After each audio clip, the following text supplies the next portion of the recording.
اب اعلیٰ کی صفت بیان کے بعد اولیاء کی صفت ہے عباد الرحمن، اور رحمان کے بندے وہ ہیں جن کی یہ صفات ہیں الذین یمشون، جو زمین پر آہستہ چلیں، اور جب جاہل ان سے خطاب کرے تو سلامتی کی بات کہیں یا سلام کہیں۔ والذین یبیتون لربہم، یہ 9 صفات بیان کی گئی ہیں۔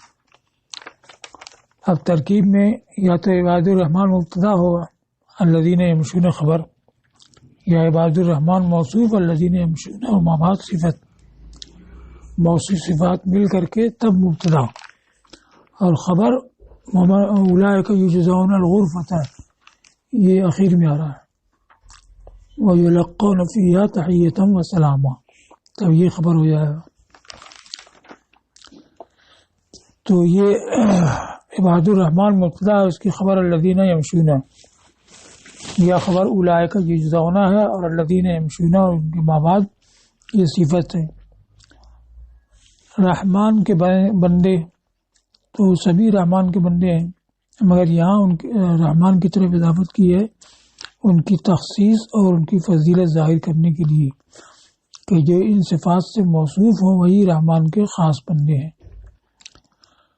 اپنے دوستوں کی صفت بیان کی، اس کے بعد کی اپنے دشمنوں کی صفت بیان کی، جو زمین پر آہستہ چلیں، اور انہوں کو بتایا کہ یہ حال ہے یا صفت ہے، یعنی مصدر معنی میں صفت کے ہو تو حینین یا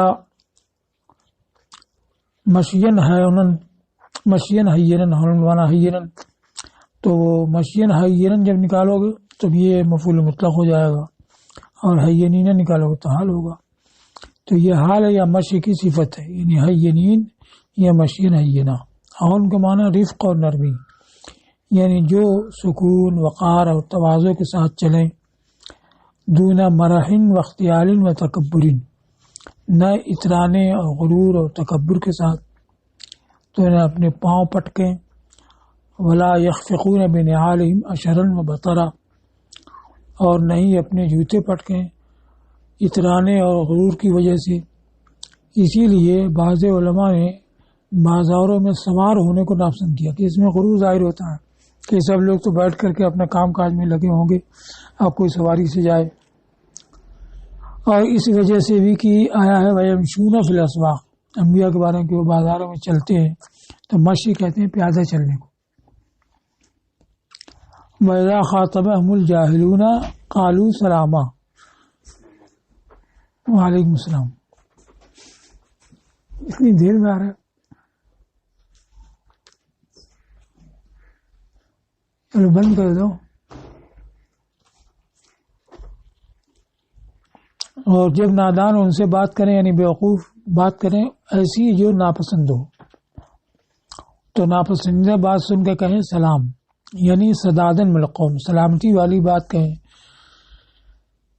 درستی کی بات جس میں کہ وہ ایذا سے اور بہتان سے سلامت رہیں، یا تسلم منکم، تم سے ہم سلامتی چاہتے ہیں، تم کو ہم چھوڑتے ہیں، تمہارے ساتھ نادانی نہیں برتتے، تو لفظ سلام یہ تسلم کے قائم مقام کر دیا گیا۔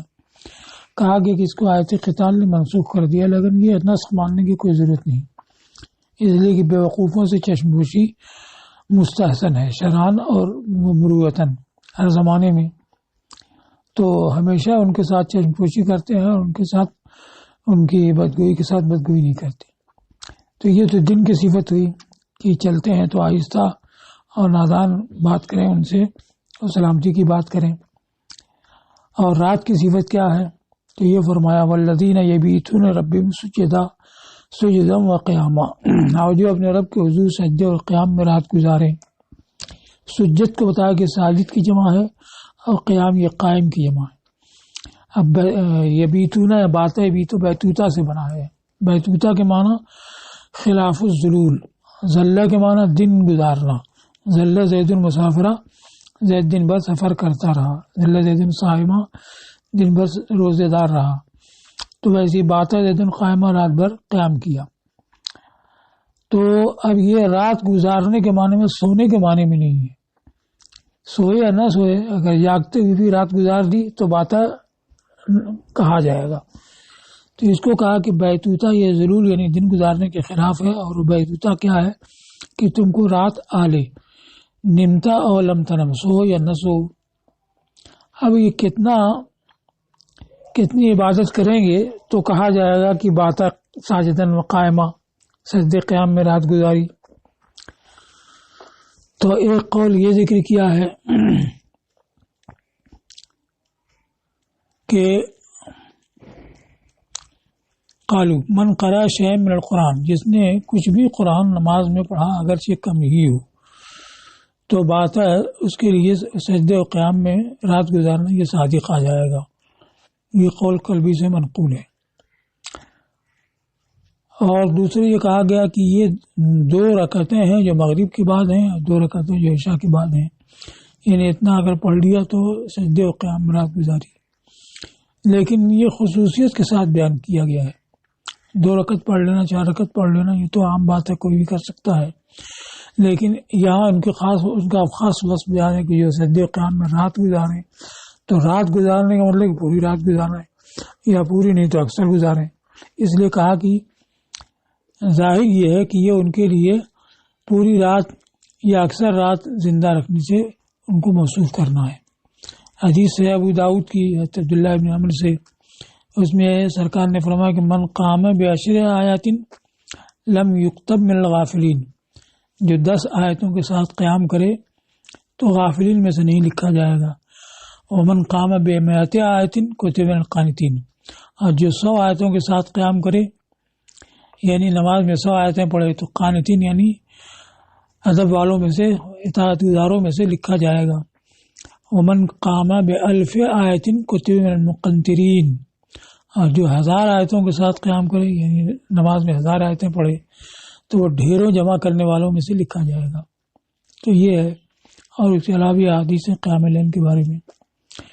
اور جو یوں کہیں کہ ہمارے رب ہم سے جہنم کا عذاب پھیر دے، بے شک اس کا عذاب لپٹ جانے والا ہے۔ انہا ساعت مستقر و مقام، بے شک یہ کیا ہی بری قرارگاہ اور قیام گاہ ہے۔ تو مطلب کیا ہوا کہ وہ سجدے قیام میں رات گزارنے کے باوجود اپنی عبادت پر فریب خوردہ نہیں ہوتے ہیں، بلکہ امید و بیم کے درمیان رہتے ہیں اور اللہ کے عذاب سے ڈرتے ہیں۔ اس وجہ سے یہ دعا کرتے ہیں کہ ہمارے رب ہم سے جہنم کا عذاب پھیر دے۔ اب یہ کیوں کہتے ہیں کہ ہمارا عذاب پھیر دے؟ تو ان عذابہ والا جملہ یہ منفصل ہو کر کے آیا ہے، تو یہ ماقبل کی علت ہے، یعنی ہم یہ عذاب پھیرنے کو اس لیے مانگ رہے ہیں، اس کا عذاب لپٹ جانے والا ہوتا ہے، یعنی ہلاک کر دینے والا ہوتا ہے۔ پھر بے شک وہ کیا ہی بری قرارگاہ قیام گاہ، یہ کہا تو یہ کیوں کہا کہ عذاب لپٹ جانے والا؟ اس لیے ہوگا کہ یہ بری قرارگاہ اور قیام گاہ ہے۔ تو 2 علتیں ہیں یہ، یا تو دونوں کو مترادف مانیں کہ عذاب پھیرنے کی دعا ہم اس لیے کر رہے ہیں کہ عذاب لپٹ جانے والا ہے اور اس لیے کہ جہنم بری جگہ ہے، یا متداخلین مانیں کہ عذاب سے یہ پھیرنے کی دعا اس لیے کہ عذاب لپٹنے والا اس لیے کہ یہ بری جگہ ہے۔ غرامن کی تفسیر کی ہلاکن لازمن، یعنی ہلاکت ہے اور لپٹ جانے والا ہے، اور اسی سے غریم ہے۔ غریم کے 2 معنی ہیں، قرض دار اور قرض خواہ، یا قرض خواہ مراد ہے کیونکہ وہ مقروض سے لپٹ جاتا ہے کہ میرا قرض ادا کرو۔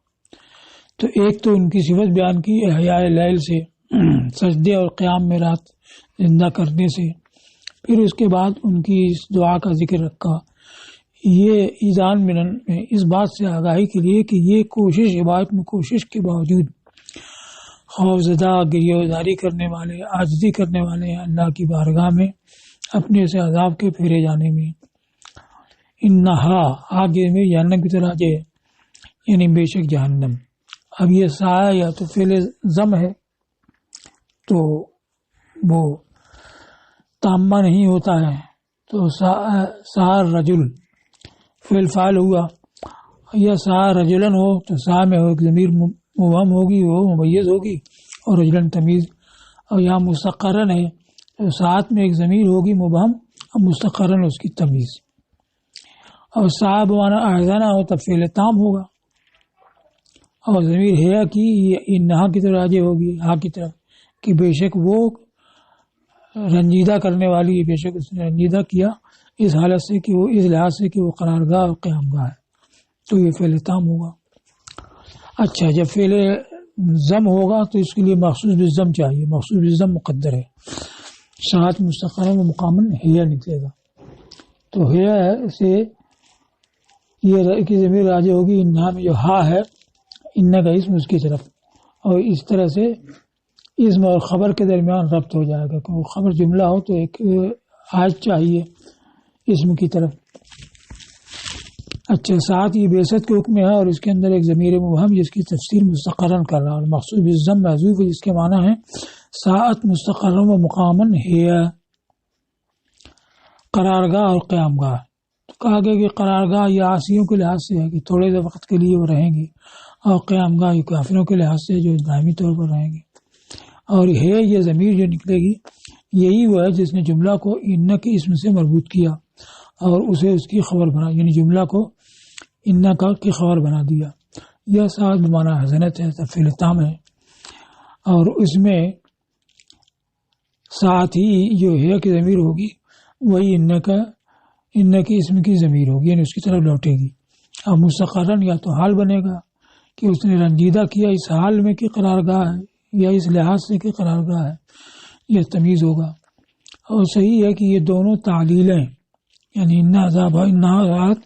یہی صرف عذاب جہنم والا جو سوال ہے، جو دعا ہے، اس کی علت کا بیان ہے۔ تو یہ دونوں تعلیلیں تو متداخل ہوں یا مترادف ہوں۔